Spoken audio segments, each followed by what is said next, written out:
The best. Wishing you all the very best in your preparation. Let's dive in and make this series a great success. Today, we are honored to have CA Intezar Nasser sir, a seasoned chartered accountant renowned for his expertise in forensic audit and statutory audit.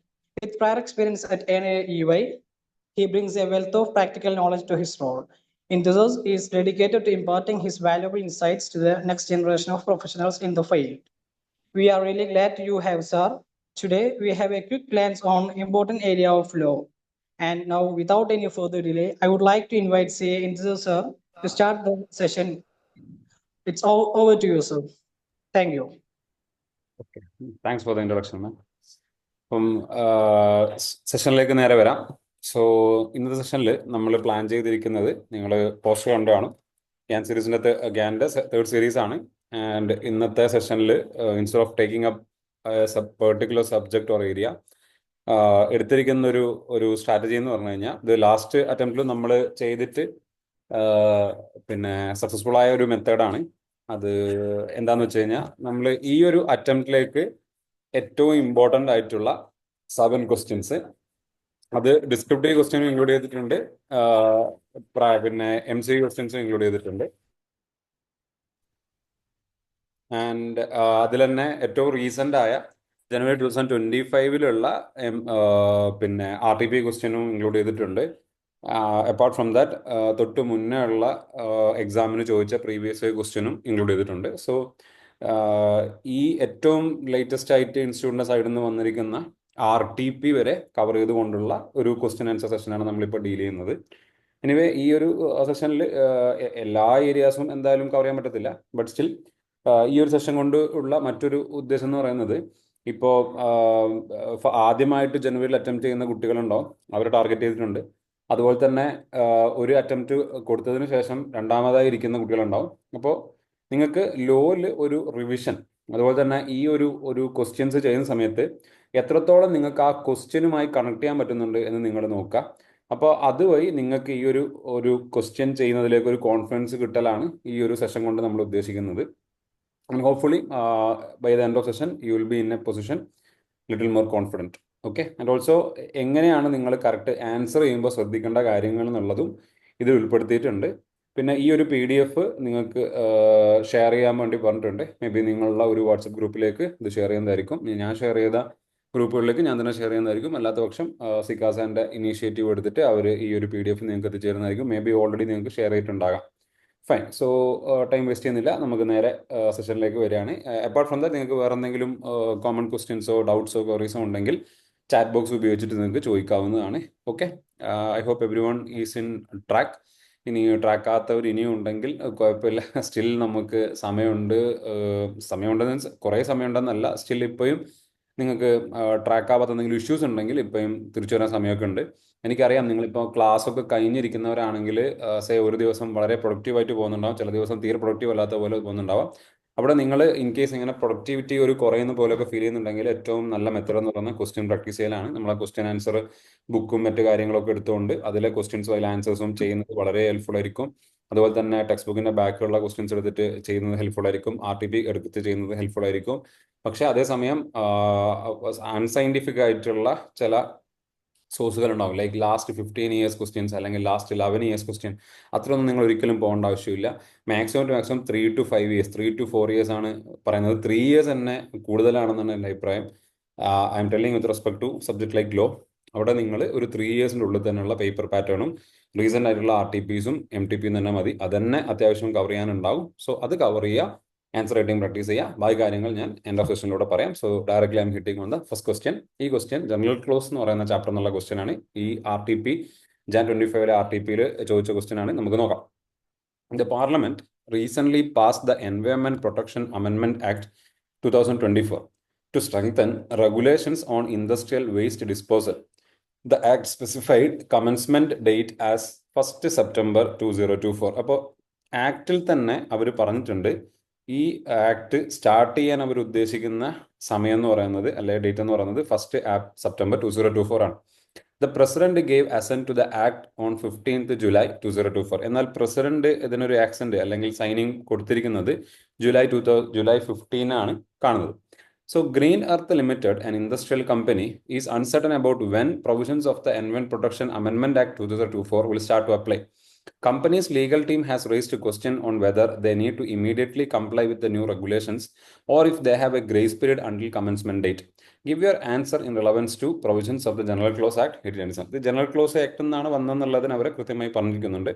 So ഇങ്ങനെയുള്ള questions ആണ് general clause act എന്ന് വരുന്നത്. ഇപ്പം other ലോയിലുള്ള general clause ആക്ടും ഫെമയും interpretation of സ്റ്റാറ്റ്യൂട്ടും ഈ 3 ചാപ്റ്ററിന് 30 മാർക്സ് ആണ് നിങ്ങൾ സ്കോർ ചെയ്യാൻ വേണ്ടി പോകുന്നത്.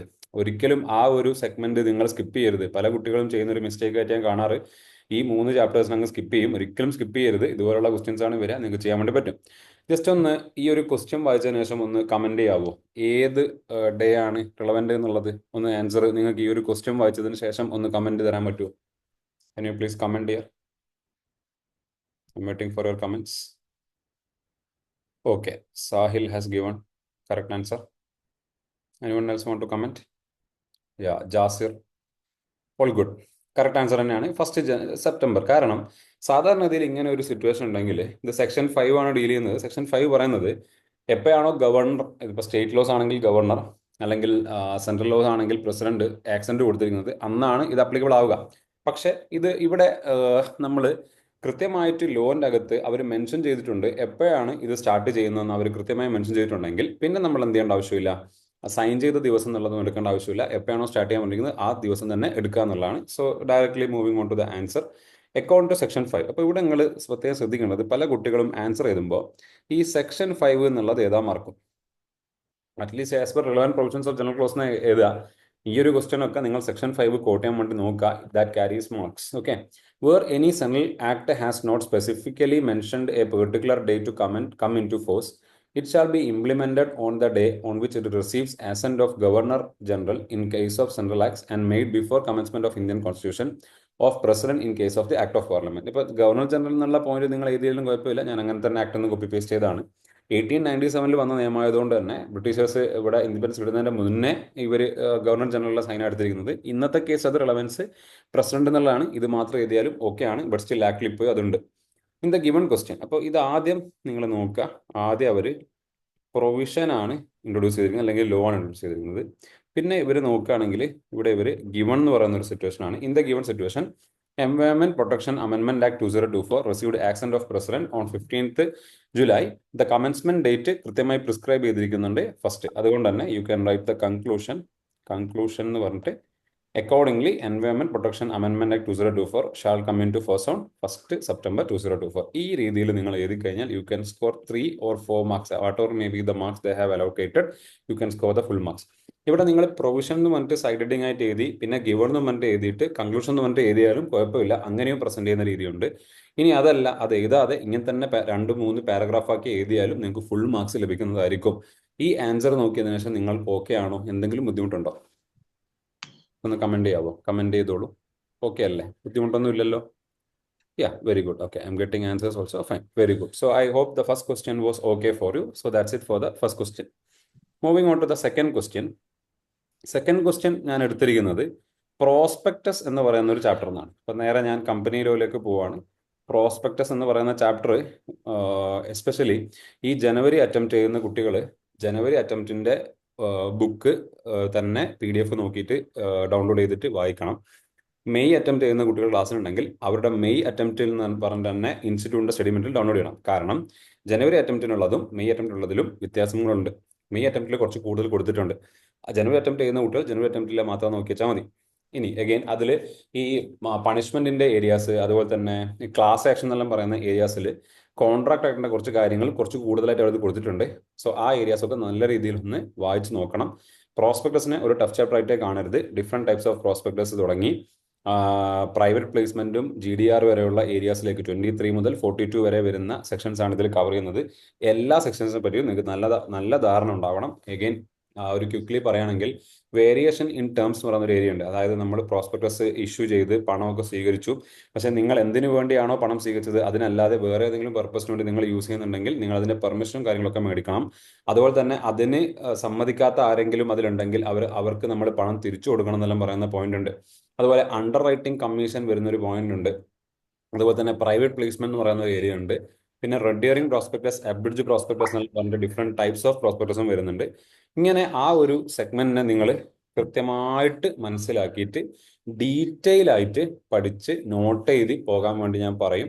ഈ അറ്റംപ്റ്റിൽ, കമ്മിങ് അറ്റംപ്റ്റ്സിൽ പ്രോസ്പെക്ടസ് നമ്മൾ നല്ലോണം ക്വസ്റ്റ്യൻസ് പ്രതീക്ഷിക്കുന്നുമുണ്ട്. So hope you will be preparing it in a very good manner and writing exams. And ഒരിക്കലും അതിനെ സ്കിപ്പ് ചെയ്യാൻ നിങ്ങൾ ചിന്തിക്കുക പോലും ചെയ്യരുത്. കൃത്യമായിട്ട് ഓരോ സെക്ഷൻസിനും ഒരു നോട്ട് ഉണ്ടാക്കിയിട്ട് ടെക്സ്റ്റ് ബുക്കിലെ ബാക്കിയുള്ള എല്ലാ ക്വസ്റ്റ്യൻസും കവർ ചെയ്തുകൊണ്ട് പഠിക്കണം. അതിൽ തന്നെ irregular allotment, may be if you want me to give you a small idea quickly. Irregular allotment എന്ന് പറയുന്ന ഒരു ക്വസ്റ്റ്യൻ ഉണ്ട്, ടെക്സ്റ്റ് ബുക്കിന്റെ ബാക്കിൽ നിങ്ങൾക്ക് കാണാം. അതുപോലെ തന്നെ സെക്ഷൻ 26 എന്തൊക്കെ മാറ്റേഴ്സ് ആണ് ഇൻക്ലൂഡ് ചെയ്യേണ്ടത് എന്നുള്ളത്. അതുപോലെ തന്നെ ഡിഫറെൻറ്റ് ടൈപ്സ് ഓഫ് പ്രോസ്പെക്ടസ് അത് നിങ്ങൾക്ക് കാണാം. പിന്നെ നിങ്ങൾക്ക് വാരിയേഷൻ ഇൻ ടേംസ് എന്ന് പറയുന്ന ഒരു പാരഗ്രാഫ് കാണാം. അതുപോലെ തന്നെ പ്രൈവറ്റ് പ്ലേസ്മെന്റ് എന്ന് പറയുന്ന ഒരു ഏരിയ കാണാം. ഇതെല്ലാം നിങ്ങൾ ഇമ്പോർട്ടൻ്റ് ആയിട്ട് കാണണം. കൃത്യമായിട്ട് ഓരോ സെക്ഷനെ പറ്റിയും ഓരോ കൺസെപ്റ്റിനെ പറ്റിയും മനസ്സിലാക്കി വെക്കുക, അതിലെ ക്വസ്റ്റ്യൻസ് ചെയ്യാം. So moving on. ഞാൻ ഇതിൽ നിന്ന് എടുത്തിരിക്കുന്ന ഒരു ക്വസ്റ്റ്യൻ എന്ന് പറഞ്ഞാൽ ചില കുട്ടികൾ ഇത് ഓൾറെഡി കണ്ട ക്വസ്റ്റ്യൻ ആയിരിക്കും, but still this is considered to be very important for the coming attempts. So I have taken this question. So Prakash Limited wants to raise funds for its upcoming project. Accordingly, it has issued private placement offer. First തന്നെ നോക്കുകയാണെങ്കിൽ Prakash limited എന്നാണ് പറയുന്നത്, Prakash private limited അല്ല. ഈ private placement എന്ന് പറഞ്ഞു കഴിഞ്ഞാൽ നമ്മളുടെ ക്ലോസ് ഫ്രണ്ട്സിനും നമ്മളെ ക്ലോസ് സർക്കിളുള്ളവർക്കും അല്ലെങ്കിൽ ഫാമിലി മെമ്പേഴ്സിനെല്ലാം പ്രൊവൈഡ് ചെയ്യുന്ന ഒരു സെക്യൂരിറ്റിയാണ്. അവിടെ നമ്മൾ ഫണ്ട് റേസ് ചെയ്യുന്നതാണ്.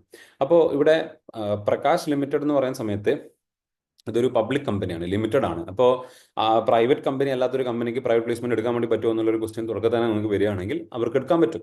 അത് പ്രൈവറ്റ് കമ്പനിക്കും പബ്ലിക് കമ്പനിക്കും രണ്ടുപേർക്കും എന്ത് പോസിബിൾ ആണ്, പ്രൈവറ്റ് പ്ലേസ്മെന്റ് പോസിബിൾ ആണ് എന്ന് കൃത്യമായി മനസ്സിലാക്കുക. So moving on. Accordingly it has issued private placement offer letters for issuing equity shares to 55%. അപ്പോൾ 55%ന് ഇക്വിറ്റി ഷെയർസ് ഇഷ്യൂ ചെയ്തിട്ടുണ്ട്. Of which 4 are qualified institutional buyers and remaining are individuals. അവിടെ മനസ്സിലാക്കുക, qualified institutional buyers എന്ന് പറയുന്നത് നമ്മൾ ഒരിക്കലും എന്ത് ചെയ്യേണ്ട ആവശ്യമില്ല, കാൽക്കുലേറ്റ് ചെയ്യേണ്ട ആവശ്യമില്ല. സോ 55 ആളുകൾക്ക് നമ്മൾ എടുത്തിട്ടുണ്ടെങ്കിലും 4 പേഴ്സൺസ് അല്ലെങ്കിൽ 4 ആർ ക്വാളിഫൈഡ് ഇൻസ്റ്റിറ്റ്യൂഷണൽ ബയേഴ്സ്. അപ്പോൾ നമ്മൾ അവിടെ നെറ്റായിട്ട് 51നെ എന്ത് ചെയ്തിട്ടുള്ളൂ, ഇത് ഇഷ്യൂ ചെയ്തതായിട്ട് കണക്കാക്കേണ്ട ആവശ്യമുള്ളൂ. Before the completion of allotment of equity shares under this offer letter company issued another private placement offer letter to another 155%. അപ്പോൾ ഇത് തീരുന്നതിന് മുന്നേ തന്നെ 155%നും കൂടെ അവർ കൊടുത്തിരിക്കുകയാണ്. പക്ഷെ അതെന്തിനാണെന്ന് നോക്കിയേ, ഡിബഞ്ചേഴ്സിനാണ്. ഇവിടെ ഞാൻ ഇതിന്റെ കോൺസെപ്റ്റ് ഒന്ന് പറഞ്ഞുതരാം. പലർക്കും അറിയായിരിക്കും, അറിയാത്തവരുണ്ടെങ്കിൽ ടെൻഷൻ അടിക്കേണ്ട, നിങ്ങൾക്ക് ഇപ്പോൾ അത് മനസ്സിലാക്കാൻ വേണ്ടി ശ്രമിക്കുക. റിവൈസ് ചെയ്ത് കഴിഞ്ഞാൽ കിട്ടും. അതായത് ഇവിടെ പ്രൈവറ്റ് പ്ലേസ്മെന്റ് കൊടുക്കുന്നതിന്റെ ലിമിറ്റ് എന്ന് നമ്മൾ പഠിക്കുന്നത് 200 ആണ് മാക്സിമം ലിമിറ്റ്. 200ൽ കൂടുതൽ ആൾക്കാർക്ക് നമ്മളത് കൊടുത്തു കഴിഞ്ഞാൽ അവിടെ നമ്മൾ അതൊരു പബ്ലിക് ഓഫറായിട്ട് കണക്കാക്കും. പബ്ലിക് ഓഫറായിട്ട് കണക്കാക്കിയാൽ പിന്നെ പ്രോസ്പെക്ടസും പബ്ലിക്കിൽ പറഞ്ഞിരിക്കുന്ന എല്ലാ കാര്യങ്ങളും അപ്ലിക്കബിൾ ആയി മാറും എന്നുള്ളതാണ്. സോ 200 ആണ് പറഞ്ഞിരിക്കുന്ന മാക്സിമം ലിമിറ്റ്. പക്ഷേ ഈ 200 ലിമിറ്റ് എന്ന് പറയുന്നത് ഇപ്പോൾ equity, preference shares, debenture holders ഇവർക്കെല്ലാം സെപ്പറേറ്റ്ലി 200 ആയിട്ടാണ് നമ്മൾ കൊടുത്തിരിക്കുന്നത്. ഇല്ലാണ്ട് ഇതെല്ലാം കൂടെ 200 അല്ല, സെപ്പറേറ്റ്ലി ഇത് 200 ആണ്.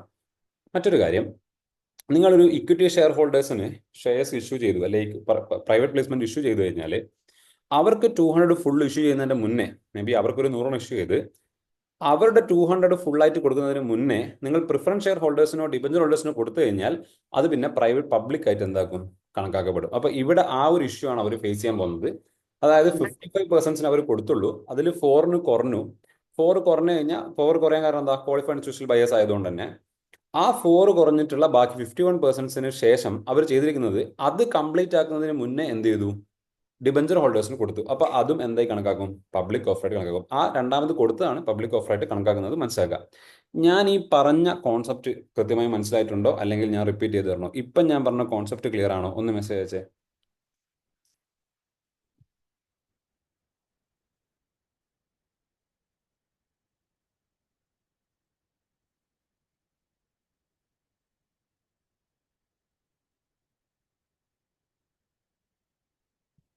Okay, good. അപ്പോൾ ആ ഒരു കോൺസെപ്റ്റ് മനസ്സിലായി എന്ന് വിചാരിക്കുന്നത്. Okay, very good, very good. Next, being a public company, is it possible for Prakash limited to issue securities under a private placement offer? അതാണ് ഫസ്റ്റ് ക്വസ്റ്റ്യൻ. അതൊരു പബ്ലിക് കമ്പനി ആയിരിക്കെ അവർക്കൊരു പ്രൈവറ്റ് പ്ലേസ്മെന്റ് ചെയ്യാൻ പറ്റുമോ എന്നുള്ളതാണ് ഒന്നാമത്തെ ക്വസ്റ്റ്യൻ. പോസിബിൾ ആണ്. Next, by doing so whether company is in compliance with provisions relating to private placement or should these offers be treated as public offer? അത് public offer ആയിട്ട് കണക്കാക്കുന്നുണ്ടോ എന്നുള്ളതാണ് രണ്ടാമത്തെ ക്വസ്റ്റ്യൻ. 55 പേർക്ക് കൊടുത്തപ്പോൾ അതിൽ ക്വാളിഫൈഡ് ഇൻസ്റ്റിറ്റ്യൂഷണൽ ബയസ് 4 51 നെറ്റിന് കൊടുത്തപ്പോൾ ഒന്നും പ്രശ്നമല്ല. എപ്പോഴാണ് പ്രശ്നം വന്നു വെച്ച് കഴിഞ്ഞാൽ ആ കൊടുത്തത് കംപ്ലീറ്റ് ആകാതെ അവർ ഡിബഞ്ചർ ഹോൾഡേഴ്സിന് പോയതാണ് പ്രശ്നം ഉണ്ടാവുക. What if the offer of debentures? അപ്പോൾ 2 ക്വസ്റ്റ്യൻ ആയിട്ടോ. First question, second question. Third question, what if the offer for debentures is given after allotment of equity shares but within the same financial year? That is also okay. അത് പ്രശ്നമല്ല. അത് complete ചെയ്തതിന് ശേഷമാണ് നിങ്ങൾ debenture ഹോൾഡേഴ്സിന് പോയതെങ്കിൽ പ്രശ്നമല്ല. പക്ഷെ ഇവിടെ problem ആയത് എന്താണ്? അവർ കംപ്ലീറ്റ് ആക്കാതെ പോയതാണ് പ്രോബ്ലം ആയത്. ഓക്കെ ആണോ? But let's look at the answer. അപ്പോൾ ആദ്യം നമ്മൾ ക്ലവന്റെ പ്രൊവിഷൻ എന്നും പറഞ്ഞിട്ട് പ്രൊവിഷൻ ഒന്ന് നോക്കാം. ഇപ്പോൾ ഞാൻ പറഞ്ഞു ഫസ്റ്റ് നിങ്ങൾ പ്രൊവിഷൻ എന്നാണ് ആൻസറിൽ ഫസ്റ്റ് നിങ്ങൾ പ്രസന്റ് ചെയ്യേണ്ടത്. നോക്കാം.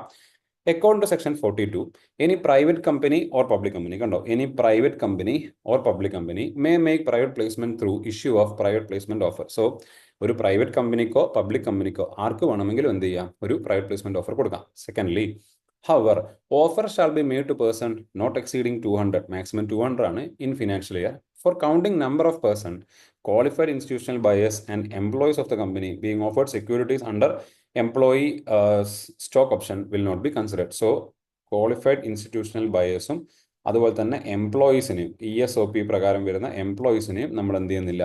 കൺസിഡർ ചെയ്യുന്നില്ല. That is the point. After that, rule of Companies Act prescribe maximum 200% to who can be offered securities under the private placement in a financial year. So this should be counted separately. കണ്ടോ, അത് separate ആയിട്ടാണ് കൊടുക്കുന്നത്. So എക്വിറ്റിക്കും പ്രിഫറൻസിനും ഡിബഞ്ചേഴ്സിനും നമുക്ക് separate ആയിട്ട് കണക്കാക്കാം. Third point. Next, it is to be noted that if a company makes an offer or invitation to more than prescribed number of person, it shall be an offer to public. അപ്പോൾ നമ്മൾ prescribe ചെയ്തതിനേക്കാൾ കൂടുതൽ ആൾക്കാർക്ക് അല്ലെങ്കിൽ 200-നേക്കാളും കൂടുതൽ ആൾക്കാർക്ക് ഇത് ലഭിച്ചു കഴിഞ്ഞാൽ പിന്നെ അതെന്തായിട്ട് കണക്കാക്കപ്പെടും? പബ്ലിക് ആയിട്ട് കണക്കാക്കപ്പെടും. Next, also a company is not permitted to make fresh offer under this section if allotment with respect to any offer made earlier has not been completed. See, earlier നിങ്ങൾ കൊടുത്തിരിക്കുന്ന ഒരു ഓഫർ കംപ്ലീറ്റ് ചെയ്തിട്ടില്ലെങ്കിൽ this provision is applicable for different game. So ഇത് full നിങ്ങൾ കംപ്ലീറ്റ് ചെയ്യാത്ത പക്ഷം അതെന്തായിട്ട് കണക്കാക്കും? അഗൈൻ പബ്ലിക് ഓഫർ ആയിട്ട് കണക്കാക്കും. That is the second last point. Last point, any offer or invitation not in compliance with provisions of the section shall be treated as public offer. അപ്പോൾ ഈ പറഞ്ഞ നിയമങ്ങളൊന്നും പാലിച്ചിട്ടില്ലെങ്കിൽ അതെന്തായിട്ട് കണക്കാക്കും? പബ്ലിക് ഓഫർ ആയിട്ട് കണക്കാക്കും. ഇത്രയും ഇതിന്റെ കോൺസെപ്റ്റ്സ് ഉണ്ട്. അറ്റ്ലീസ്റ്റ് ഈ മെയിൻ പോയിന്റ്സ് എങ്കിലും നിങ്ങൾ ആൻസർ ഇൻക്ലൂഡ് ചെയ്യാം. ഇനി കൺക്ലൂഷൻ അല്ലെങ്കിൽ ഗിവൺ ആൻഡ് കൺക്ലൂഷൻ എന്ന് പറയുന്ന പോയിന്റ് നോക്കുക. കൃത്യമായിട്ട് ഓരോ point മനസ്സിലാക്കണേ. In the given case, Prakash Limited through a public company or a public company, but private placement provision allow even a public company to raise funds through this route. So first question the answer അവിടെ നമുക്ക് കിട്ടാണ്. അതായത് public company ആണെങ്കിലും private പ്ലേസ്മെന്റിലൂടെ നമുക്ക് എന്ത് ചെയ്യാം? Fund raise ചെയ്യാം. Next, company has given offer to 55%, out of which 4 are QIB. Hence, offer is given effectively only to 51%, which is well within the limit of 200. From this point of view, company complies with private placement provision. So, ആ പോയിന്റും clear ആയി. അതായത് 200-ന്റെ മുകളിലേക്കൊന്നും പോകുന്നില്ല. Qualified institutional ബയസിനെ calculate ചെയ്യേണ്ട. However, as per the question, company has given another private placement offer of debentures before completing allotment in respect of first offer, and therefore second offer does not comply with the provisions of section 42. അതായത് ആ debentures നിങ്ങൾ issue ചെയ്തത് ആദ്യത്തേത് complete ചെയ്യാതെ നിങ്ങൾ issue ചെയ്തതിനെ എന്തായിട്ട് കണക്കാക്കാൻ പറ്റൂല? ക്ലിയർ ആയിട്ട് കണക്കാക്കാൻ പറ്റൂല. അല്ലെങ്കിൽ അത് പബ്ലിക് ഓഫർ ആയിട്ട് കണക്കാക്കും, പ്രൈവറ്റ് പ്ലേസ്മെന്റ് ആയിട്ട് കണക്കാക്കത്തില്ല. ബിക്കോസ് അന്ന് കംപ്ലീറ്റ് ചെയ്യുന്നതിന് മുന്നേ നിങ്ങൾ അടുത്തത് പോയി. Next, hence the offer given by company will be treated as public offer in case the company gives offer for debentures in the same financial year after allotment of equity share is complete, then both the offers can be treated as private placement offer. നിങ്ങളൊന്ന് complete ചെയ്തതിന് ശേഷം നിങ്ങൾ കൊടുത്തിരുന്നുവെങ്കിൽ എന്താക്കുമായിരുന്നേനെ? രണ്ടും private placement ആയിട്ട് consider ചെയ്തേനെ. ഈ കൺക്ലൂഷനിലുള്ള 4 പാരഗ്രാഫും കൃത്യമായി മനസ്സിലായിട്ടുണ്ടോ? കേക്ക് ഒരു കൃത്യമായി നിങ്ങൾക്ക് മനസ്സിലായിട്ടുണ്ടോ? ഒന്ന് റീഡ് ചെയ്തോളൂ, 4 പോയിന്റും റീഡ് ചെയ്തോളൂ. ഓക്കെ ആണെങ്കിൽ ഓക്കെ എന്ന് പറയൂ. ഏതെങ്കിലും പോയിന്റ് കൺഫ്യൂഷൻ ഉണ്ടെങ്കിൽ I'm ready to repeat it for you. ഒന്ന് നോക്കിയിട്ട് ഒന്ന് കൺഫർമേഷൻ പറയൂ.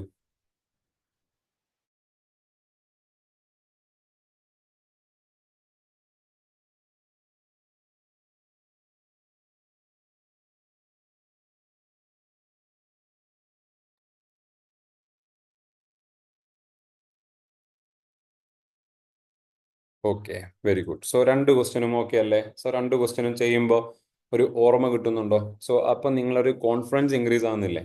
ഒരിക്കലും ക്വസ്റ്റ്യൻ ചെയ്യുന്ന സമയത്ത് കോൺഫിഡൻസ് റെഡ്യൂസ് ആയി പോയത്. കോൺഫിഡൻസ് എപ്പോഴും ക്വസ്റ്റ്യൻ ചെയ്യുന്നതിനനുസരിച്ച് ഇൻക്രീസ് ആവുകയാണ് വേണ്ടത്. അപ്പോൾ ഈ ക്വസ്റ്റ്യൻ മനസ്സിലാകുന്നുണ്ട്, ഈ ക്വസ്റ്റ്യൻ ഞാൻ മുന്നേ നോക്കിയിട്ടുണ്ട്, അല്ലെങ്കിൽ ഈ ക്വസ്റ്റ്യൻ ഞാൻ മുന്നേ കണ്ടിട്ടില്ല, പക്ഷെ ഇപ്പം എനിക്കത് മനസ്സിലാവുന്നുണ്ട്. What or may be the mind set you are having, അത് പോസിറ്റീവ് ആണ്. അതേസമയത്ത് നിങ്ങൾക്ക് ഇത് കാണുമ്പോൾ ടെൻഷൻ വരുന്ന സിറ്റുവേഷൻ ഒരിക്കലും ഉണ്ടാവരുത്. നിങ്ങളത് ആൻസർ ചെയ്യുന്ന സമയത്ത് നിങ്ങളെ കോൺഫിഡൻസ് ഇൻക്രീസ് ആവുകയാണ് ചെയ്യാം. Okay, moving on to the third one. Third വണ്ണിലേക്ക് ഞാൻ വരികയാണെങ്കിൽ, ഞാൻ ഇവിടെ സെലക്ട് ചെയ്തിരിക്കുന്ന ചാപ്റ്റർ എന്ന് പറയുന്നത് ചാപ്റ്റർ നമ്പർ 4 ആണ്, which is shares and debentures എന്ന് പറയുന്ന ചാപ്റ്റർ ആണ്.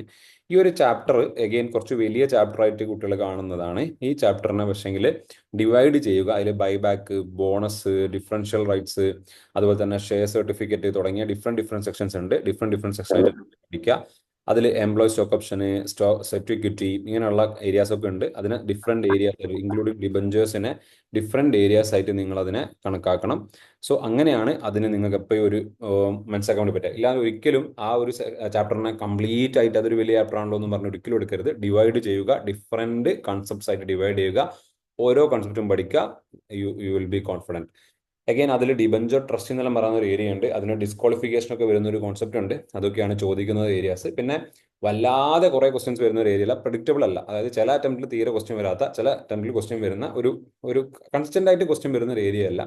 So we cannot like predict like അങ്ങനെ ഒരു ടൈപ്പ് ഓഫ് ചാപ്റ്റർ ആണ്. പക്ഷേ അഗൈൻ റെയർലി ലോന്ന് ഈ പ്രോബ്ലം ടൈപ്പ് ഓഫ് ക്വസ്റ്റ്യൻസ് വരുന്ന സമയത്ത് ഇൻക്ലൂഡ് ചെയ്യുന്ന ഒരു ചാപ്റ്റർ ഇതാണ്. അതുകൊണ്ട് തന്നെ ഞാൻ ഇവിടെ ഇൻട്രൊഡ്യൂസ് ചെയ്തിരിക്കുന്നത് ഒരു പ്രോബ്ലം ക്വസ്റ്റ്യൻ ആണ്. എൻ്റെ റെഗുലർ അറ്റൻഡ് ചെയ്ത കുട്ടികൾക്ക് ഈ ക്വസ്റ്റ്യൻ ക്ലാസ്സിൽ ഞാൻ ചെയ്യിപ്പിച്ചിട്ടുണ്ട്. ഇനി അങ്ങനെ റെഗുലർ അറ്റൻഡ് ചെയ്ത കുട്ടികൾ ക്ലാസ്സിലുണ്ടെങ്കിൽ അവർക്കത് റിവിഷൻ ആയിട്ട് കാണാം. ഇനി എൻ്റെ റെഗുലർ ഇരിക്കാത്ത കുട്ടികളാണെങ്കിൽ ഈ ക്വസ്റ്റ്യൻ എന്തായാലും ചെയ്തു നോക്കുക. ഇങ്ങനത്തെ ക്വസ്റ്റ്യൻ ആണ് ഇതിന്ന് വരാനൊരു സാധ്യത ഉള്ളത്. സോ നോക്കാം. So equity shares 30 lakhs, free reserves 5 lakhs, security premium 3 lakhs, CRR 4 lakhs, revaluation reserve 3 lakhs. ഇങ്ങനെയാണ് നമുക്ക് തന്നിരിക്കുന്ന പെർട്ടിക്കുലേഴ്സ്. ഇവർക്ക് ബോണസ് ഇഷ്യൂ ചെയ്യാൻ വേണ്ടി പറ്റുമോ 1:3 റേഷ്യോയിൽ, അല്ലെങ്കിൽ 1:2 റേഷ്യോയിൽ എന്ന് പറയുന്ന ഒരു രണ്ട് ക്വസ്റ്റ്യൻ ആണ്. It's A previous year question, very important question, repeat value ഉള്ള ക്വസ്റ്റ്യൻ ആണ്. സോ ഇതിൽ നമ്മൾ നോക്കുകയാണെങ്കിൽ, നമ്മൾ റിസർവ്സ് നോക്കുകയാണെങ്കിൽ 5 + 3 + 4 ഈ 3 റിസർവും കൂടെ ആഡ് ചെയ്ത് കഴിഞ്ഞാൽ നമുക്ക് 12 lakhs കിട്ടും. ഈ 12 lakhs മാത്രമേ നമുക്ക് എന്തിനു ഉപയോഗിക്കാൻ പറ്റുള്ളൂ? ബോണസിന്റെ ഇഷ്യൂവിന് ഉപയോഗിക്കാൻ പറ്റുള്ളൂ. ഈ 3 lakhs നമുക്ക് ബോണസ് ഇഷ്യൂ ചെയ്യാൻ വേണ്ടി ഉപയോഗിക്കാൻ പറ്റത്തില്ല. എന്തുകൊണ്ടാണ് ഉപയോഗിക്കാൻ പറ്റാത്തത് എന്നുള്ളതിന്റെ റീസൺ എന്താണെന്ന് വെച്ച് കഴിഞ്ഞാൽ,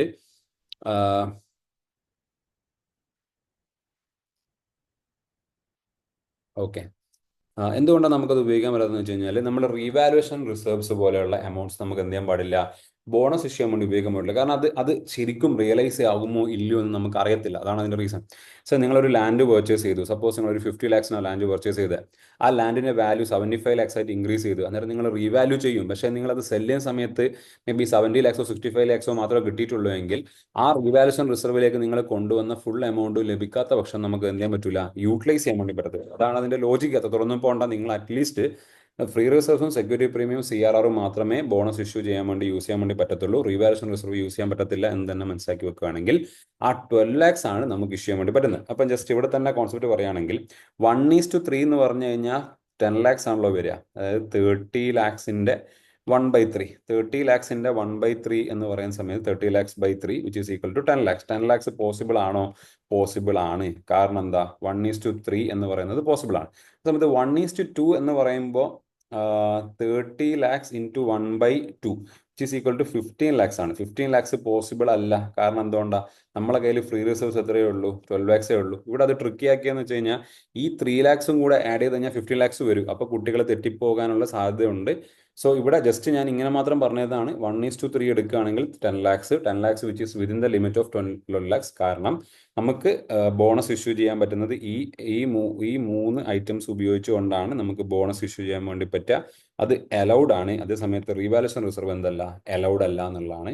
ഈ പറഞ്ഞ പോയിന്റ് മനസ്സിലായോ? ഇതിന്റെ ആൻസറിലേക്ക് ഞാൻ വരാം. ഇതിന് ആൻസറിന്റെ ഡിസ്ക്രിപ്റ്റീവ് ആയിട്ട് താഴെ കൊടുത്തിട്ടുണ്ട്. ബട്ട് അറ്റ്ലീസ്റ്റ് ഈ concept which I have just discuss to you, അത് ക്ലിയർ ആണോ? എൻ്റെ റെഗുലർ ബാച്ച് ഇരുന്ന കുട്ടികളാണെങ്കിൽ അതൊരു റിവിഷൻ ആയിട്ട് നിങ്ങൾക്ക് മനസ്സിലാക്കി എടുക്കാൻ വേണ്ടി പറ്റണം. ഇനി അല്ലാത്ത കുട്ടികളാണെങ്കിലും ഈ കോൺസെപ്റ്റ് മനസ്സിലാക്കണം, ഇമ്പോർട്ടൻ്റ് ആണ്. ഓക്കെ ആണോ? Okay, very good your understanding, very good. Law നമുക്ക് നല്ലോണം സ്കോർ ചെയ്യാൻ പറ്റുന്ന ഒരു ചാപ്റ്ററാണ്, സബ്ജക്റ്റാണ്. നിങ്ങൾക്ക് സ്കോർ ചെയ്യാൻ വേണ്ടി പറ്റും, നിങ്ങൾക്ക് അറ്റൈൻ ചെയ്യാൻ വേണ്ടി പറ്റും. നമ്മൾ പഠിച്ചതിൻ്റെ ഉള്ളിൽ തന്നെ വരുള്ളൂ. റൈറ്റിംഗ് സ്കിൽ ഡെവലപ്പ് ചെയ്യുക, മാക്സിമം ക്വസ്റ്റ്യൻസ് പ്രാക്ടീസ് ചെയ്യുക, അതാണ് നിങ്ങൾ ഇനി ചെയ്യേണ്ടതുള്ളത്. Okay fine. സോ ഞാൻ ആൻസറിലേക്ക് പോവുകയാണെങ്കിൽ ആൻസർ എങ്ങനെ എഴുതണം? ആദ്യം നമ്മൾ പ്രൊവിഷൻ എഴുതണം. പ്രൊവിഷൻ നോക്കാം. ആസ് പെർ സെക്ഷൻ 63, സെക്ഷൻ എപ്പോഴും കോട്ട് ചെയ്യുന്നത് ആഡ് ഓൺ ചെയ്യും, ഒതന്റിക് ആവും നമ്മൾ answer. A company may issue fully paid bonus shares to its members out of free reserve, security premium, CRR. As per given facts ABC has total eligible amount 12 lakhs. എങ്ങനെയാ? 5 + 3 + 4, out of which bonus can be issued and total share capital of 30 lakhs. Accordingly, for the issue of 1:3 bonus shares, there will be a requirement of 10 lakhs, 1/3 into 10, 1/3 into 30, which is 10 lakhs, which is well within the limit and it is possible to go ahead. അതേസമയം 1:2 എന്ന് പറഞ്ഞു കഴിഞ്ഞാൽ possible അല്ല, കാരണം 1/2 into 30 gives 15 lakhs. 15 lakhs is about 12 lakhs. അതാണ് answer. ഇങ്ങനെ നിങ്ങൾക്ക് answer ചെയ്യാം. ഈ ഒരു പ്രൊവിഷൻ നിങ്ങൾ എന്ത് ചെയ്യുക? ഇൻക്ലൂഡ് ചെയ്യുക. That's a third question for the day. Okay ആണല്ലോ? ഓക്കെ അല്ലേ? കോൺസെപ്റ്റ് കിട്ടുന്നുണ്ടല്ലോ? കോൺഫിഡൻ്റ് ആണല്ലോ? Okay. So these are the question answer type of question, അല്ലെങ്കിൽ ഒരു numerical type of question you can expect in law. This is considered as an above average question and all, but it is easy, I would say. So anyway next ഞാൻ എടുത്തിരിക്കുന്ന chapter എന്ന് പറയുന്നത് charges എന്ന് പറയുന്ന ചാപ്റ്ററാണ്. Charges again ഒരു small ചാപ്റ്ററാണ് charges. ഈ ചാർജസ്, ഡിവിഡൻഡ്, ഡെപ്പോസിറ്റ്, പ്രിലിമിനറി എന്ന് പറയുന്ന ചാപ്റ്റർ, ഇതൊക്കെയാണ് സ്മോൾ ചാപ്റ്റേഴ്സ്. ഇതാണ് നിങ്ങൾ ആദ്യം കവർ ചെയ്യേണ്ടത്. Anyway before exam I will be doing A video in my YouTube channel in which I will be telling how to go a good revision or a quick revision, and also which are the most important areas which you should be focusing on before exam. Let MTP also come in and then let me analyze it and then I will come up with a video. അതുകൂടാതെ let me tell you, നിങ്ങൾ first small chapters complete ആക്കുക. Dividend, deposit, charges, preliminary. എന്നിട്ട് നിങ്ങൾക്ക് ഒരു good feel ആണ്. നിങ്ങൾ 4 തീർത്തു. അത് തന്നെ എൻ്റെ അതർ ലോൻ്റെ ബുക്സ് നിങ്ങളുടെ കയ്യിലുണ്ടാവും. അത് ആ ഒരു ചെറിയൊരു മെറ്റീരിയലാണ്, 100 പേജേ ഉള്ളൂ. അത് തീർക്കുമ്പോഴത്തേക്ക് 3 ചാപ്റ്റേഴ്സ് കഴിഞ്ഞു. 7 ചാപ്റ്റേഴ്സ് ആർ ഇനി ആകെയുള്ള 8 ചാപ്റ്റേഴ്സിൽ ബാക്കി നിങ്ങൾ മെല്ലെ ഒരു 2 or 3 സെക്ഷനാക്കി കഴിഞ്ഞ് കഴിഞ്ഞാൽ നിങ്ങൾക്ക് ഈസിലി ലോ കവർ ചെയ്യാൻ വേണ്ടി പറ്റും. ലോയിൽ പിന്നെ നിങ്ങൾ ചെയ്യേണ്ടത് ക്വസ്റ്റ്യൻ ആൻസർ പ്രാക്ടീസ് ആണ്. അതിനുവേണ്ടി നിങ്ങൾ സെപ്പറേറ്റ് ഒരു ബുക്ക് തന്നെ കൊണ്ടുപോകാം. ഈ പറഞ്ഞ ക്വസ്റ്റ്യൻ ഇപ്പോൾ 7 ക്വസ്റ്റ്യൻസ് ഇന്ന് കിട്ടിയില്ലേ, ഇങ്ങനത്തെ ക്വസ്റ്റ്യൻ നിങ്ങൾ ഏതാണ്ട ക്വസ്റ്റ്യൻ മനസ്സിലാക്കുക. ഇന്ന ക്വസ്റ്റ്യൻ ആണ് നോട്ട് ചെയ്ത് വെക്കുക. ആൻസേഴ്സ് നിങ്ങൾ റൈറ്റ് ഡൗൺ ചെയ്യണം. അങ്ങനെ നിങ്ങളുടെ കയ്യിൽ ഒരു ക്വസ്റ്റ്യൻ ആൻസർ നോട്ട് നിങ്ങളുടെ കയ്യിൽ ഉണ്ടാവണം. അതിനുവേണ്ടി നിങ്ങളൊരു ക്വസ്റ്റ്യനും ആൻസറും പ്രാക്ടീസ് ചെയ്തുകൊണ്ട് വേണം നിങ്ങളുടെ പ്രിപ്പറേഷൻ മുന്നോട്ട് കൊണ്ടുപോകാൻ. ഇനി അങ്ങോട്ട് ക്ലിയർ ആണോ? ആൻസർ റൈറ്റിംഗ് വളരെ ഇമ്പോർട്ടൻ്റ് ആണ്. ഓർത്തെടുക്കൽ വളരെ ഇമ്പോർട്ടൻ്റ് ആണ്. റൈറ്റിംഗ് സ്കില്ല് വളരെ ഇമ്പോർട്ടൻ്റ് ആണ്. നീറ്റ്നസ് വളരെ ഇമ്പോർട്ടൻ്റ് ആണ്. അതിനുവേണ്ടി നിങ്ങൾ റൈറ്റ് ചെയ്ത് പഠിക്കണം, ക്വസ്റ്റ്യൻസ് പ്രാക്ടീസ് ചെയ്യണം. All good. Moving on, looking at the question, this is again very important question which we have discussed in our regular session. Again, consider this as very important for your revision also. Star Limited is having its establishment in Canada. Star is Limited എന്ന് പറയുന്ന കമ്പനിക്ക് കാനഡയിൽ ഒരു establishment ഉണ്ട്. It obtained a loan there, creating a charge on assets of foreign establishment. Company അപ്പോൾ അവരൊരു loan എടുത്തിരിക്കുകയാണ്. എവിടെയാണ് എടുത്തിരിക്കുന്നത്? there എന്ന് പറയാം, കാനഡയിലാണ് ലോൺ. അപ്പോൾ ലോൺ എടുത്തിരിക്കുന്നത് ഇന്ത്യയിലല്ല, കാനഡയിലാണ് ലോൺ എടുത്തിരിക്കുന്നത്. The company received a notice from registrar of company for not filing particulars of charge created by the company on the property or asset situated outside India. എന്നാൽ ഇന്ത്യൻ്റെ പുറത്ത്, അതായത് കാനഡയിൽ അവരൊരു ലോൺ എടുത്തു. അതിന് മുകളിൽ അവർ ചാർജ് ക്രിയേറ്റ് ചെയ്തു. ആ ചാർജ് ക്രിയേറ്റ് ചെയ്തത് അവരാരെ അറിയിച്ചിട്ടില്ല? ഇന്ത്യയിലുള്ള രജിസ്ട്രാറിനെ ഇൻഫോം ചെയ്തിട്ടില്ല എന്ന് പറഞ്ഞാൽ അവർക്ക് ഒരു നോട്ടീസ് ഇട്ടാണ്. The company want to defend the notice on the ground that it shall not be duty of the company to register particulars of charge created on assets not located in India. അപ്പോൾ അവരുടെ മറുപടി എന്താണ്? ഞങ്ങൾ loan എടുത്തിട്ടുണ്ട് ഇന്ത്യൻ്റെ പുറത്തുള്ള അസറ്റിൻ്റെ മുകളിൽ charge create ചെയ്തിട്ടുണ്ട്. അത് ഞങ്ങൾ എന്തിനാണ് നിങ്ങൾ ഇൻഫോം ചെയ്യുന്നത് എന്നാണ് കമ്പനി പറയുന്നത്. Do you agree with the stand taken by star? Give your answer with respect to provisions of companies act. First of all, ഈ ക്വസ്റ്റ്യൻ്റെ അകത്തെ കോൺസെപ്റ്റ് കിട്ടിയോ? ഈ ക്വസ്റ്റ്യൻ്റെ കോൺസെപ്റ്റ് കിട്ടിയോ? Anyone facing any difficulty with respect to concept of this question? Again, registration of ചാർജസും ഞാൻ ചെറിയ രീതിയിൽ നമ്മുടെ ഓൺലൈനായിട്ട് യൂട്യൂബ് വീഡിയോയിൽ ഷെയർ ചെയ്തിട്ടുണ്ട്. ആ ഒരു സെഷൻ നിങ്ങൾക്ക് ചാർജസ് ചാപ്റ്റർ എന്തെങ്കിലും ബുദ്ധിമുട്ടെങ്കിൽ പോയി കാണണം. അതിൽ ഈ ക്വസ്റ്റ്യൻ ഞാൻ ഓൾറെഡി വേറൊരു രീതിയിൽ US ഒരു ക്വസ്റ്റ്യനൊക്കെ ആക്കിയിട്ട് ഡിസ്കസ് ചെയ്തിട്ടുണ്ട്. സിമിലർ കോൺസെപ്റ്റ് തന്നെയാണ്. ക്വസ്റ്റ്യൻ മനസ്സിലായോ? Question, those who are here, did you understand the question? Okay ആണോ? ഇന്ത്യൻ്റെ പുറത്തുള്ള അസറ്റിൻ്റെ മുകളിൽ ഒരു കമ്പനി എന്ത് ചെയ്തു? ലോൺ എടുത്തു. ആ ലോണിൻ്റെ മുകളിൽ അത് ചാർജ് ക്രിയേറ്റ് ചെയ്തു. പക്ഷേ ഇന്ത്യയിലെ രജിസ്ട്രാറിന് അത് അറിയിച്ചിട്ടില്ല. അപ്പോൾ കമ്പനി പറയുന്ന റീസൺ എന്താണ്? ഇത് ഇന്ത്യൻ്റെ പുറത്തുള്ള ഒരു അസറ്റ് അല്ലേ, എന്തിനാണ് ഞാൻ ഇൻക്ലൂഡ് ചെയ്യേണ്ട ആവശ്യം എന്താണ് എന്നാണ് അവർ ചോദിക്കുന്നത്. അപ്പോൾ അവരുടെ ക്വസ്റ്റ്യനിൽ ന്യായമാണോ അല്ലെങ്കിൽ രജിസ്ട്രാറുടെ ഭാഗത്താണോ ന്യായമുള്ളതെന്നാണ് നമ്മൾ ഈ ക്വസ്റ്റ്യനിൽ നമ്മൾ കാണേണ്ടത്.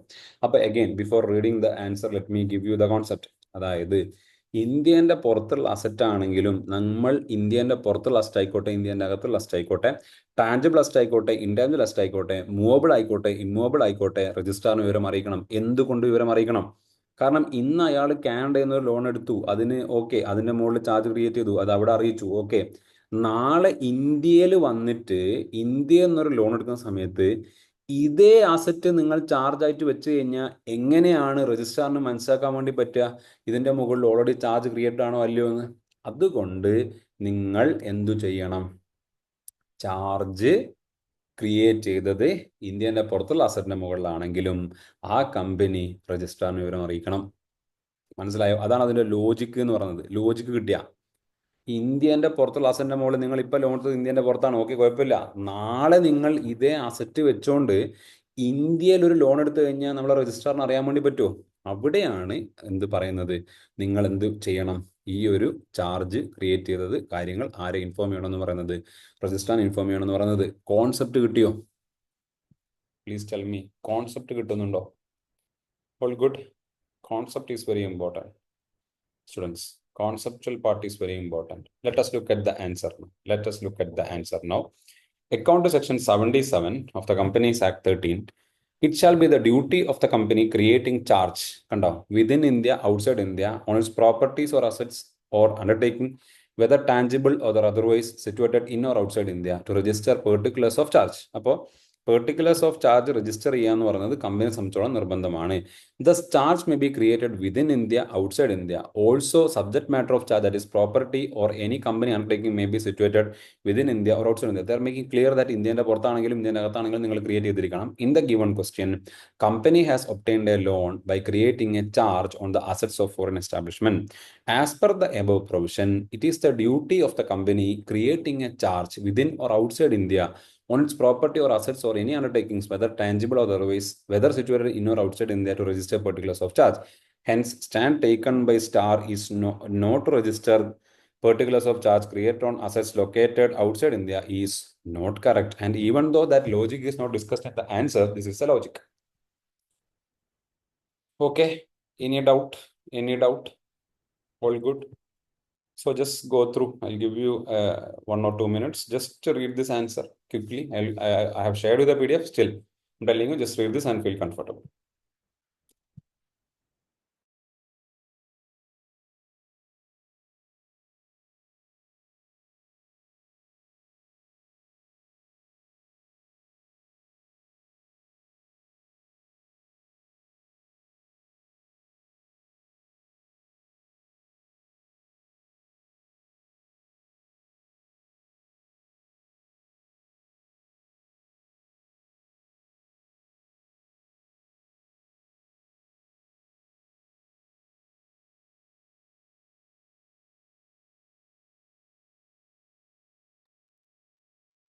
Okay.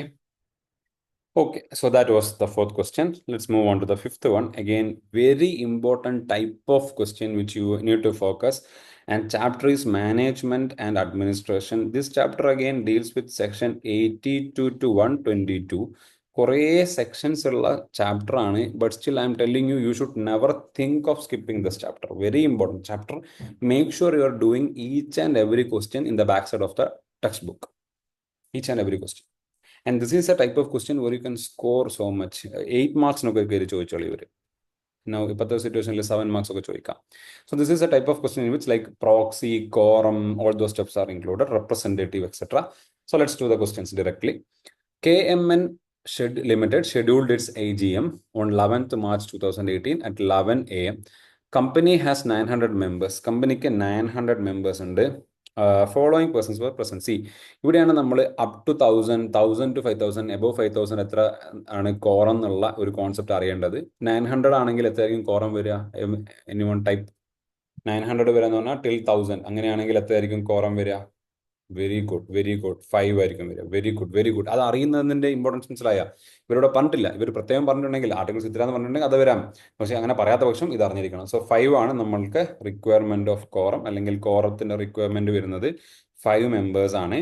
So P1, P2, P3 share holders വന്നിട്ടുണ്ട്. ഓക്കെ, P4 റെപ്രസെൻറ്റിങ് ABC വന്നിട്ടുണ്ട്. ഓക്കെ, P5 റെപ്രസെൻറ്റിങ് DF വന്നിട്ടുണ്ട്. അങ്ങനെയാകുമ്പോൾ ആക്ച്വലി 5 വന്നു. പിന്നെ P6ഉം P7ഉം പ്രോക്സീസ് ആണ്. പ്രോക്സിയെ നമ്മൾ കൗണ്ട് ചെയ്യേണ്ട ആവശ്യമില്ല. Let's look at the first question. Examine with reference to relevant provisions of the Companies Act whether quorum was present in meeting. Yes, quorum 5 ആണ്, അത് വന്നിട്ടുണ്ട്. Second, what will be your answer if P4 representing ABC reached meeting after the 11:30 AM? Possible അല്ല, കാരണം 30 minutes കഴിഞ്ഞതിന് ശേഷം ഒരാൾ വന്നു കഴിഞ്ഞാൽ അപ്പം പിന്നെ എന്ത് പറയേണ്ടി വരും? അവരെ നമ്മൾ കൗണ്ട് ചെയ്യൂല. അങ്ങനെയാകുമ്പോൾ 4 ആയി പോകും. അങ്ങനെയാകുമ്പോൾ quorum ഇല്ല. In case of lack of quorum discuss the provision applicable. പിന്നെ എന്ത് സംഭവിക്കും? അഡ്ജേൺമെന്റ് ഓഫ് മീറ്റിംഗ് സംഭവിക്കും. മിനിമം 3 days നോട്ടീസ് ഇട്ട് നിങ്ങൾ എന്ത് ചെയ്യണം? Same time same day next വീക്കിൽ മീറ്റിംഗ് വെക്കും. ഇനി even on the adjourn meeting quorum തികഞ്ഞിട്ടില്ലെങ്കിലോ എത്ര പേരാണോ വന്നിരിക്കുന്നത് അത് കോറമായിട്ട് കൺസിഡർ ചെയ്തിട്ട് മീറ്റിംഗ് വാലിഡ് ആക്കി കൺസിഡർ ചെയ്യുന്നതാണ്. ഇവിടെ I can tell you this can be ask for 2 marks, 2 marks, 1 mark and 1 mark. അങ്ങനെയാണെങ്കിൽ 6 marks ആണ് നിങ്ങൾക്ക് കിട്ടാൻ വേണ്ടി പോകുന്നത്. Very simple question. ഇങ്ങനത്തെ ക്വസ്റ്റ്യൻസും കുട്ടികൾ സ്കിപ്പ് ചെയ്യുന്നതാണെന്നുണ്ട്. I don't know why. Okay ആണോ? ഒന്ന് ആൻസർ നോക്കിക്കോ. Account section 103. Make sure you are including sections like this. Unless articles of the company provide larger number. അപ്പോൾ ആർട്ടിക്കിൾസ് അങ്ങനെ ലാർജർ നമ്പർ പ്രൊവൈഡ് ചോദിക്കുന്നുണ്ടെങ്കിൽ ആ ലാർജർ നമ്പർ പ്രൊവൈഡ് ചെയ്യാം. Quorum for the public company shall be 5 members personally present. അപ്പോൾ P1, P2, P3 count as quorum. അതുപോലെ തന്നെ representative P4, P5ഉം കോറത്തിൽ count ചെയ്യും. P6, P7 പ്രോക്സിയാണ്, കോറത്തിൽ count ചെയ്യത്തില്ല. Next point. സോ അങ്ങനെയാണെങ്കിൽ first ക്വസ്റ്റ്യനിൽ കോറം സാറ്റിസ്ഫൈഡ് ആണെന്നാണ് answer. ഇനി 30 മിനിറ്റ്സിന് ശേഷം വന്നിട്ടുണ്ടെങ്കിൽ കോറം സാറ്റിസ്ഫൈഡ് അല്ല. അതുകൊണ്ട് തന്നെ quorum adjourning the meeting will happen. Next question, next പോയിന്റിൽ അങ്ങനെ അഡ്ജേൺ ചെയ്യുന്ന സമയത്ത് നമ്മൾ ഒരു 3 days എങ്കിലും ഒരു നോട്ടീസ് പ്രൊവൈഡ് ചെയ്യണമെന്ന് മനസ്സിലാക്കുക. ആൻഡ് ഓൾസോ കോറം ഇല്ലാത്തത് കൊണ്ട് അഡ്ജേൺ ചെയ്ത മീറ്റിംഗിലും ആളില്ലെങ്കിൽ ആ മീറ്റിംഗിൽ എത്ര പേരാണോ ഉണ്ടായിരുന്നത് അത് നമ്മൾ കോറമായിട്ട് കൺസിഡർ ചെയ്തിട്ട് മീറ്റിങ്ങിനെ വാലിഡ് ആക്കുന്നുള്ളതാണ്. That's a final answer. Clear ആണോ? ബുദ്ധിമുട്ടുണ്ടോ? ഇങ്ങനത്തെ ടൈപ്പ് ഓഫ് ക്വസ്റ്റ്യൻ ടെക്സ്റ്റ് ബുക്കിന്റെ ബാക്കിൽ തന്നെ ഉണ്ട്. പ്രാക്ടീസ് ചെയ്യാൻ വേണ്ടി നോക്കുക. കോറം, പ്രോക്സി, AGM, EGM എല്ലാം ഇമ്പോർട്ടൻ്റ് ആണ്. റിപ്പോർട്ട് ഓൺ AGM ഇമ്പോർട്ടൻ്റ് ആണ്. രജിസ്റ്റേഴ്സ് ഇമ്പോർട്ടൻ്റ് ആണ്. ആനുവൽ റിപ്പോർട്ട് ഇമ്പോർട്ടൻ്റ് ആണ്. Everything in this chapter, minutes എല്ലാം അവിടെ ഇമ്പോർട്ടൻ്റ് അല്ലാത്ത സെക്ഷൻസ് വളരെ കുറവാണ്. നല്ലോണം സമയം എടുത്ത് നോട്ട്സ് പ്രിപ്പയർ ചെയ്ത് ടെക്സ്റ്റ് ബുക്കിന്റെ ബാക്കിലുള്ള ക്വസ്റ്റ്യൻസോ അല്ലെങ്കിൽ നല്ലൊരു ക്വസ്റ്റ്യൻ ബാങ്ക് എടുത്തിട്ട് അതോ നിങ്ങൾ ചെയ്യാം. And I M telling you 11 കൊല്ലത്തെ 10 കൊല്ലത്തെ 15 കൊല്ലത്തെ ഒന്നും പോയി ചെയ്യാൻ നിൽക്കണ്ട. അത്രയൊന്നും പോകണ്ട. ഒരു 3 കൊല്ലത്തെ ക്വസ്റ്റ്യൻ പേപ്പറെങ്കിലും ചെയ്ത് വെച്ചാൽ മതി. U will be confident enough. Okay, fine. So അങ്ങനെയാകുമ്പോൾ നമ്മൾ 5 ഡിസ്ക്രിപ്റ്റീവ് ക്വസ്റ്റ്യൻ ചെയ്തതിന് ശേഷം ഇപ്പം നിങ്ങൾക്കറിയാം സെക്ഷൻ എയിൽ MCQ വരും, സെക്ഷൻ B ആണ് ഡിസ്ക്രിപ്റ്റീവ് വരുന്നത്. അതുകൊണ്ട് MCQ പ്രിപ്പയർ ചെയ്യാന്ന് പറയുന്നത് ഇമ്പോർട്ടൻ്റ് ആണ്. അതിന് ഡയറക്റ്റ് MCQയും വരുന്നുണ്ട്, കേസ് സ്റ്റഡി ബേസ്ഡ് MCQസും വരുന്നുണ്ട്. ഈ അറ്റംപ്റ്റിൽ January 25 RTPയിൽ വന്ന MCQ ആണ് ഞാൻ എടുത്തിരിക്കുന്നത്. അതിന് 2 ക്വസ്റ്റ്യൻ എടുത്തിട്ടുണ്ട്. സോ ദാറ്റ് ഇന്നത്തെ പിന്നെ ടാർഗറ്റായ 7 ക്വസ്റ്റ്യൻസ് അച്ചീവ് ചെയ്യാൻ വേണ്ടിയിട്ടാണ്. സോ നോക്കാം. ABC limited was incorporated on 1 January 2023. ഈ 1 January ഇൻകോർപ്പറേറ്റ് ചെയ്യുമ്പോൾ എന്താ സംഭവം എന്ന് വെച്ച് കഴിഞ്ഞാൽ ഈ 1 January 23 to 31 March 23 വരെ നമ്മൾ സെപ്പറേറ്റ് ഒരു ഫിനാൻസ് സ്റ്റേറ്റ്മെന്റ്സ് പ്രിപ്പയർ ചെയ്യുന്നതിന് പകരം നെക്സ്റ്റ് 1/4/23 to March 24 വരെ അന്ന് കമ്പൈൻ ചെയ്യും. ദാറ്റ് മീൻസ് ഈ 1 January 23 to 31 March 24 വരെ ആയിരിക്കും ആ ഒരു ഫിനാൻസ് ഇയർ കൊണ്ടുപോകുക. ബിക്കോസ് ലെസ് ദാൻ 3 months ഒക്കെ ആകുമ്പോൾ നമ്മൾ കമ്പൈൻ ചെയ്യും. Let's move on. It operates in manufacturing sector and aims to expand its business model to include e-commerce. ABC Limited's first financial year ended 31st March 2024. കണ്ടോ, first financial year തീരെ March 2024 ആണ്. This is the reason. And the board prepared its first AGM to present the FS and discuss the new business model. ABC Limited's current board consists of 5 directors, including 2 independent directors, appointed in line with best corporate governance practice. The company has a wholly owned subsidiary, XYZ Limited, which is primarily involved in research and development for new product. XYZ Limited's financial year was also ended on 31st March 24. Additionally, ABC Limited has a 30% stake in associate company, MNO Limited, which provides logistics.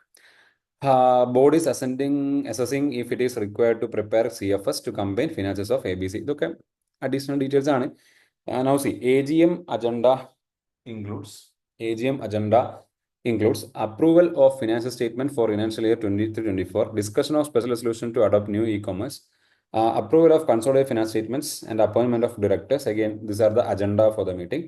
Board has provided notice to all members about AGM agenda, including proposal for special item requiring special resolution. This notice was sent by email, registered post to ensure compliance with statutory notice requirement. All shareholders, including minority stakeholders, received this notice with proof of delivery available with the company. So solve the MCQs. That's the situation. So let's read. But again, നിങ്ങൾക്ക് നേരെ MCQ question വായിച്ചതിന് ശേഷം reverse അടിക്കുന്ന രീതിയിൽ question വായിച്ചാലും മതി കേട്ടോ. ഞാൻ പിന്നെ ഇവിടെ ക്വസ്റ്റ്യൻ വായിക്കാൻ ഉദ്ദേശിച്ചു മാത്രം. സോ നോക്കാം. Given that ABC Limited's first financial year ended on 31st March 2024. It was incorporated on 1st January 2023. What is the latest date by which ABC Limited must hold its first AGM? So first AGM അപ്പോൾ സാധാരണ AGM 6 months from end of financial year പറയുകയെങ്കിൽ first AGM പഠിച്ചവർക്കറിയാം 9 months from the end of financial year എന്നാ പറയാം. അപ്പോൾ നമുക്ക് answer ഏതായിട്ടാ വരിക? 31st December 2024. എന്തുകൊണ്ടാണ് 31st March മുതൽ 9 months ആണ് ആഡ് ചെയ്യുക? ഇതറിയാമായിരുന്നോ? ഫസ്റ്റ് AGM എന്ന് പറഞ്ഞാൽ നമുക്ക് എത്ര ടൈം കിട്ടും? 9 months ടൈം കിട്ടും. ഈ കാര്യം മനസ്സിലാക്കി വെക്കുക. AGM സെക്ഷൻ 96 ആണ് AGM. ഓക്കെ ആണോ? സോ ഫസ്റ്റ് AGMന് 9 months ആണ് ഗ്യാപ്പ് വേണ്ടതെന്നുള്ളത് ഓർമ്മ ഉണ്ടായിരുന്നു. ഓക്കെ ആണോ? സോ അത് ആഡ് ചെയ്തിട്ടാണ് 31st March. ഇങ്ങനത്തെ ക്വസ്റ്റ്യൻ ഒക്കെ ചെയ്ത് കഴിഞ്ഞാൽ 2 marks ഒക്കെ കിട്ടുന്ന കേട്ടോ. 2 marks 1 marks എല്ലാം കിട്ടും. So now moving on. Suppose ABC Limited holds first AGM.